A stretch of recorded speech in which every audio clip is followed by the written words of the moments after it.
Hey, it's Paul Richardson on 92.9 The Wave. Duran Duran in concert tonight at the Intellos Wireless Pavilion, and I'm very pleased to be talking to founding member John Taylor.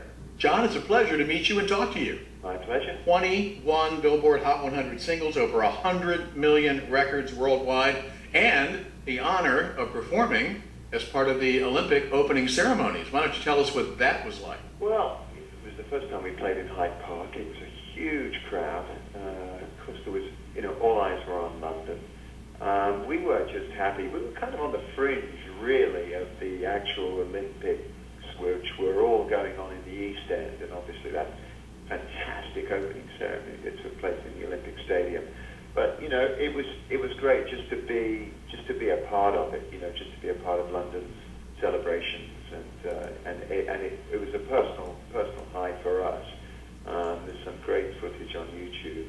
Say the Prayer particularly was a real high point. I understand that your concert film, A Diamond in the Mind, is recently available on iTunes. Yeah, and on DVD, he says. Yeah, that was recorded in Manchester, England, just before Christmas.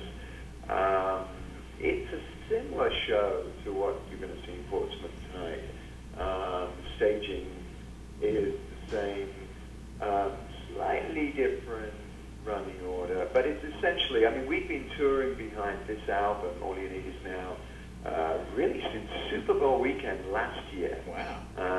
Not continuously, we're not that stupid. We'll do a month and then we'll take a few weeks off, Sure. a couple of weeks, take a few weeks off. So really, we're kind of on the last lap. So everything's tuned up, we're having a great time, but we're also, cognizant that this is the last few shows now. And you better enjoy them, because in 2 weeks' time we're going to be staring at the abyss of no more shows for a while. And so the mood in the band is really as good as it's ever been. We're very excited to come to Portsmouth. I don't think we've ever been to Portsmouth. Wow. It's a great venue. I'm sure you're going to enjoy performing there. Yeah. And the fans on this tour have just been it's been off the charts, man. It's just been great. People are just coming and then just losing it. People are having a great time. I'm sure a lot of your fans are looking forward to your autobiography, which is going to be available very soon. Is that right? Yeah. Well, I got a window. Last summer, Simon got a throat, developed a problem with his throat. We had to cancel 3 months of work. I was sitting around, and I've been thinking that I'd lost my parents, both my parents, over the last few years. And I've been thinking about putting something down about them and their influence on me. And I got the opportunity. I had the opportunity to make a deal, and I took it. And it's really been a fantastic process, actually. Real privilege, challenging, but I think really worthwhile. It kind of pushed me. It was something I didn't really have to do. I had to really want it, and I had to keep coming back and keep wanting it. And this voice in my head was just driving me on, saying, this is a good thing, do it, get it out. And that's coming out in October. Did you find the process of writing a book completely different from songwriting or performing, or was it similar? As we started to get it together, like we sort of like, I started off with, there were particular moments that I wanted to record, and I would write about those particular moments. But then I had to go at it more chronologically and start getting it all in order, and how much time did I want to spend. There's like, the book's in 3 parts. There's like growing up in the Midlands of England in the 60s and the 70s.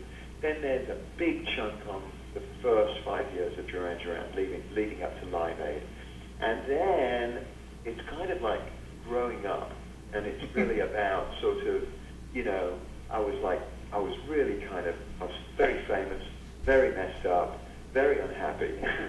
and I had to kind of change a lot of things. I got sober, married for the second time, children, stepchildren, and the challenges of that.